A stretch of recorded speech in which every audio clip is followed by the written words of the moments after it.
take you back to the past.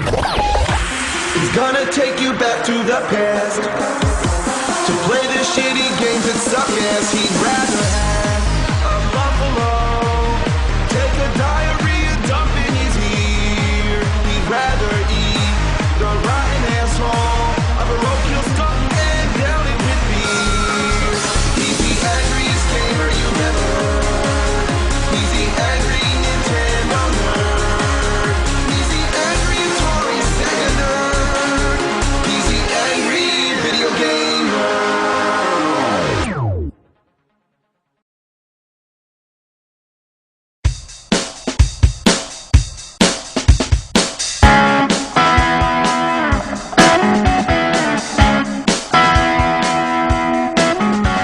We've only touched upon some of the many classic gaming consoles like the Atari 2600, but now it's time to introduce you to two of its competitors. Feeling down and dirty, feeling kinda mean.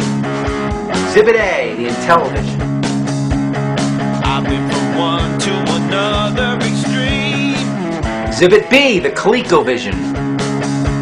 This time I had a good time, ain't got time to wait. Both tried to take down Atari and both had a similar library of games. I wanna stick around till I can't see straight. It's like today, you got all these games, you don't know which way to look. Fill my eyes with that double vision. No disguise on that double vision. Ooh, when it gets through to me, it's always new to me. My double vision's got the best of me.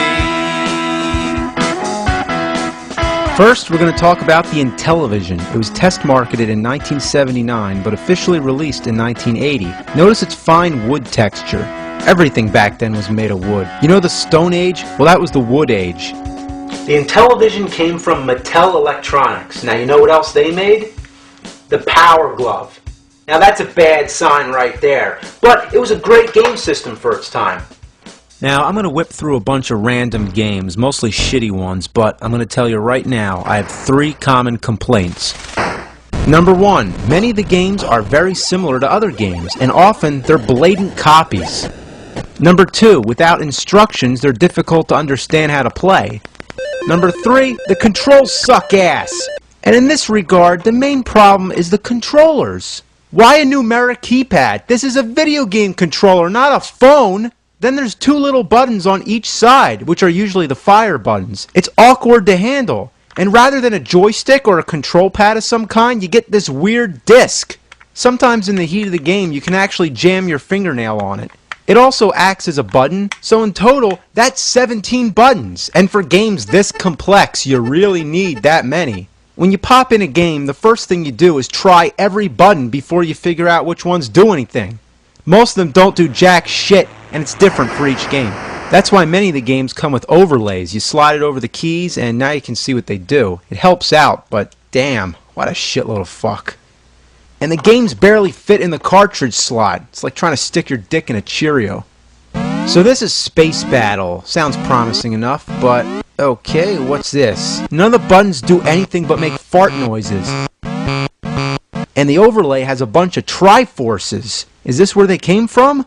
All you gotta do is wait for the squadrons to meet the aliens, and then it brings up the battle screen where you shoot blueberry pancakes. This should be the whole game. Why does this part even exist? Next, I don't know, let's try Mission X. More like Mission Ass. It's a 2D shooter, but it's real hard to shoot things. I mean, you have to be at the exact altitude. 2 rises up and 8 goes down, and the fire buttons are on the side. I mean, that's great, right? Why not spread the buttons out as much as possible? Alright, what's next? How about Utopia? It's kind of a precursor to SimCity. You're basically the god of an island. You build stuff and storms come by and, wow. All I can say is that back in 1981, people had a lot more imagination.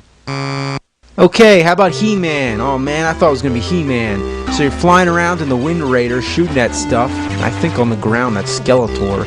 You drop bombs on him and that's it. Wait, did I just call that white square a bomb?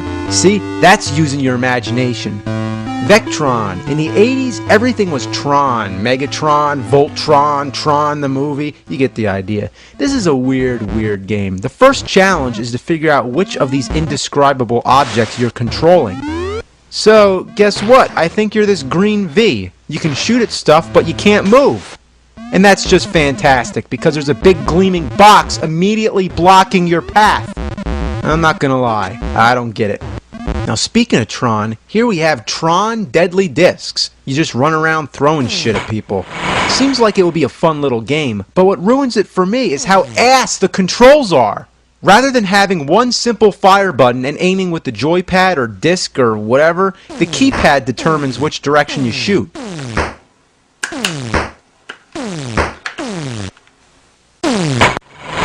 Shit the fuck! Thin Ice. Okay, you're a penguin ice skating around collecting torches, or they could be McDonald's French fries, who knows. The whole time there's a seal on your ass which kills you, but the black penguins do absolutely nothing. Advanced Dungeons and Dragons. Well, advanced is right. For the time, it's a pretty complicated game. You start out moving some dots around on the map screen. Then you go into caves, you fight monsters, and find items. What are those, jacks? Can I pick them up? I guess not. The limited visibility is pretty annoying, and without the overlay or any instructions, I gotta admit, I don't know what the hell I'm doing. But this is one of the granddaddies of adventure games. Alright, what do we got here? Space Spartans? Man, what the hell does that mean? A Spartan in space? Was Marvin the Martian a space Spartan? You got this grid screen and you shoot shit, which looks like TIE fighters. Microsurgeon. The picture reminds me of Slim Goodbody, and I can't believe I'm making that kind of reference. But anyway, you control a barely visible dot on the screen moving around the human body. There's spiders and clouds floating around, and I doubt this thing's medically accurate. You just explore all the guts, technically making it the goriest game ever made. But it only goes so far. Guess the piss and shit zone just didn't do it.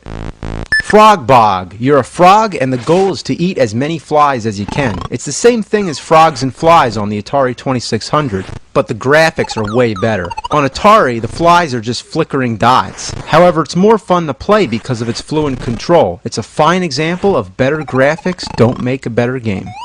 Buzz Bombers. Now, this is funny. You kill a bunch of bees with bug spray, but no, you don't use a can of bug spray. You are the can of bug spray. There's also a hummingbird you can shoot at, but it doesn't seem to do anything. You know when bees sting you, their asses break off and they die. Space Hawk. Man, everything begins with space. So you're just a guy floating around space shooting green slime. Uh-oh, the bubbles are coming. Gotta find the... Ah! Mother of a fuck! It'd be so much easier to move if you could just use the disc. Instead, it's the damn keypad. Uh-oh, here comes the Space Hawk. Gotta move, gotta move. Damn! I wiped my ass on this game. Boxing. Okay. Yeah, boxing. This sucks. Snafu. You have to keep the line going as long as possible without touching the other lines or hitting your own. It's the bare basics of graphics, but surprisingly, it's a pretty fun game. Okay, now we gotta move on, but let me introduce the IntelliVoice voice synthesis module. What the fuck is that? Well, it makes your games talk. Yeah, now at the time, the idea of having voices in video games was a new thing. But unfortunately, only a few games were compatible, like B-17 Bomber. Mattel Electronics presents B-17 Bomber. B-17 Bomber! B-17 Bomber. Alright, fuck the game. Let's try Bomb Squad. Mattel Electronics presents Bomb Squad. They'll never do it in time. The code, figure out the code. What? Guess I gotta defuse the bomb. It won't be easy. Replace this third, this fourth, this second, this first. Oh shit! Oh shit!